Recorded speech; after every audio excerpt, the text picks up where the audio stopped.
Prentzaurrekoa, azken finean, danok dakizuenez, aspaldi aurkeztu ginuleko errekurtso bat auzitegietan, errekurtso Aldundiaren kontra, borondate politiko falta ikusite eta bideak ez zirela zahaltzen eta foru arau berria dela eta foru arau horren kontra jo ginen auzitegietara eta azken aldi honetan, entzun dugu auzitegiaren erantzuna zein izin den, ikusi dugu Aldundiak zer esaten duen honen inguruen, eta ikusten ginen oso importante, azken finean Usansolo Herriak zer esaten duen zabaltzea, edo euren iritzia plazaratzea, eta hori dela eta prentzaurrekoa konbokatu dugu, Volviendo un poco a retomar la historia, digamos, de UH, como todos sabéis, hace cerca casi de un año, viendo la poca voluntad política, viendo todas las trabas que se estaban poniendo desde la Diputación, y la última y la más importante, que fue la normativa foral de demarcaciones territoriales, la decisión fue recurrir al contencioso administrativo contra la Diputación de Vizcaya. Hace 10 días aproximadamente tuvimos la sentencia de los tribunales, sentencia que no fue favorable, y es verdad que nos parecía importante, después de haber oído la opinión de Diputación, que Usansolo tuviera un espacio donde dar su opinión y donde explicar qué es lo que significa para nosotros y para nosotras y qué es el camino o cuál es el camino que vamos a tomar.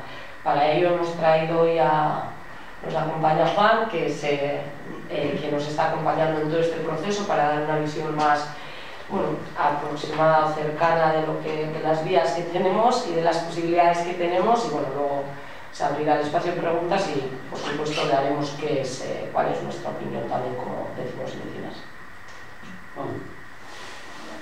Egunon Madrid. Mónica Gaudo esan duen moduen, oina zebekatu duen, sortzi egun, hartu duen epaia.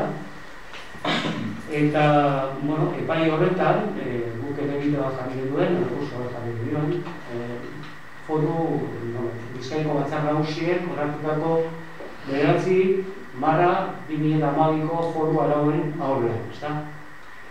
Zergatik jarri duen egite hori, errekurso hori, batez be, foru arau horrek, guztiz ezabatu nahi zuelako, eta ezabatu nahi duelako gure segregazio, gure desanexio prozesua.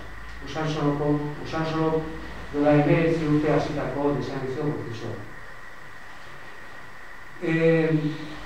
Elegite hori, errekurso hori, tartekatu genuen, jarri genuen, gauden eta gari guztiek.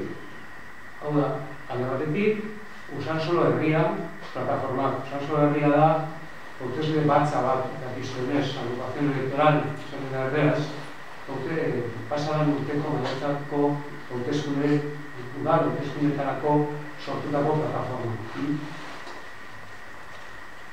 Baita legite berean, agertu ziren, demandatzari modure, gure zinegotzi Zurine eta Itxaso.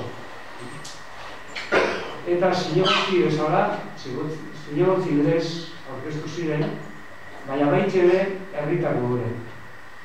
Herritar modure. Oda, edozein zuetariko, edozein osoko, dukon eskubidea aldarrikatzen. Zu importantea da dut, ezta? 3 bide erabili ziren elegite berean. Elegite bat, errekurso bat izan, baina du ginen alde batetik Usansolo Herria, bestetik zinegotziak, Usansolo Herria sortutako zinegotziak, eta baitxe gero herritar modure Zurine eta Itxaso. Epaia ezezko izan da. Bilboko areto nagusiak, administrazio gaietarako auzialdietarako dagoen auzitegi areto nagusiak, erregite horreri, errekurso hori ezetza eman dio. Guk arrez gero, karri hartu bero bezain pronto, gure artean zabaldu genduen eta komentatu genduen, eta gandu genduen. Aranda guztiz ere, pentsatu izan dugu, oso importantea zena, edozein iritzi edo edozein valorazio eman horretik, horretik izaten gana ez, 10 arte kontatu, zenbatu, arnasa hartu eta gero hitz egin. Eta horreza etxi batez ere eskinen atara pasan azte buruan, zalaparta mediatiko baten inguruan, inolako azterketa bali, eta gauzak behar den buruan dutatu bali gauzak esaten. Hau da momentua eta batez behin ikuste dut, gaurko ekitaldi honek daukan zentzua, da batez ere herritarren aurrean. Ikuste dut oso importantea dela, Usansolotarrek jakin dezaten zein dan epaiak emandako erantzuna, eta zein dan gure egoera, eta aurrerantzean ze bidea daukagun eta nola jokatu behar dugu. Bueno, zergatik eman dugu ezetza, epaitegiak, epaiaren eta nagusia. Beren aguruz, beren ustez, epai areto horren ustez, guk ez daukagulako foru arau horrekiko interesik. Hori da, momentua. Hau da, guk ez daukagun loturarik foru arau horrekin. Orduan, harrigarria egiten zaigu, begirunez eta errespetu osoz, ikuste dut, gure bidea hori dela, errespetuz jokatu, eta baita erakunde guztien errespetuz, baina esan behar dago, horrek ez duela esan nahi, kritiko agertu behar ez garenik. Hau da, esatea Usansolo herriak sortutako zinegotzi direk, eta esatea batez ere Usansoloko herritarretik, ez esatea interesik, edo ez esatea loturarik foru arau horrekin, ez dago nola ulertzen. Foru arau horrek batez ere duela esan bezala, duela 19 urte hasitako ibilbidea guztiz mostera datorrekin. Guztiz ebakitzera datorrekin. Guztiz garbia dena interes. Horda, ere egitean jungara, dugu bizkairaz, jungara garen guztiok, eta erabili duguz, dugu zen, tresna guztiak. Eta hori erantzuna, ez daukagula interesik, ez daukagula loturarik foru arau horrekin. Horrek, hausnarketa batzuk arraztu dizku, ez da? Errez ulertzen da ganera, ez da? Herritarrek ez daukagu epaitegietara iristeko ahalmenik, hori da galdera. Ikusten hori galdera zaila da, ulertzen.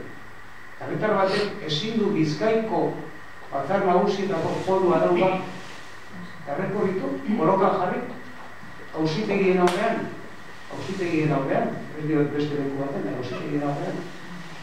Nik uste dut erantzuna garbia. Gure zuzenbide estatuak hori ahalbidetzen du. Beste foru arau batzuk ere impugnatu ditugu eta badatugu.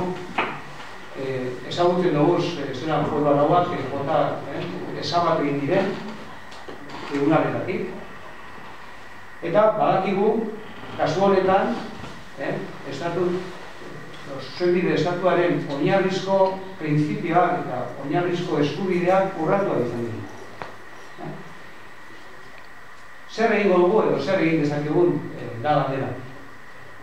Bidea badaukagu eta bideoia ez dugu erabiliko, ez eta erabili dugu.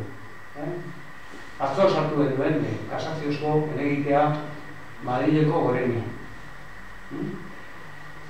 Madrileko Gorenean Supremoa, esaten dutera beraz, horrek erabaki beharko du, zer gertatzen hau foru arau horrekin. Baina lehen da bizi, erabakiko du, guk eskubidea daukagula, elegite hori, eta eskubidea daukagula epai egoki bat izaten, lortzen. Baina sartuko da foru arau hori. Momentu honetan foru arau hori dago ikutu bari. Ikutu bari. Ez digute atea pasatzen itxik.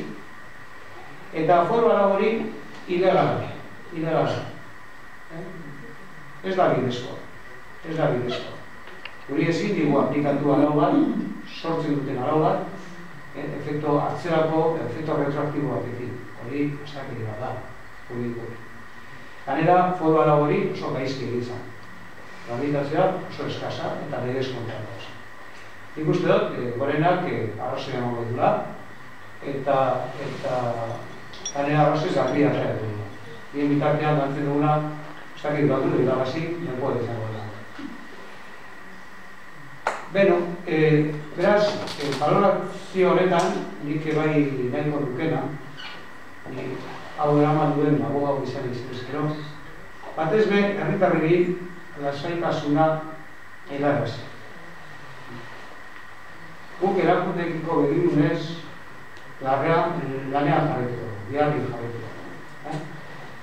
Uste dut, gure azken baten ibilbidea luzera begira da.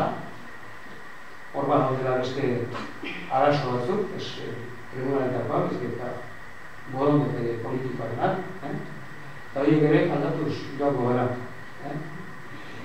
Eta azkenik hori bakarrik aurrera egitea, lasai egitea, eta zorionak hori arte lortutakoa. Uste dut, asko dagoela, herri bat dagoela, herri bat dago, eta dagoela zalantzarik,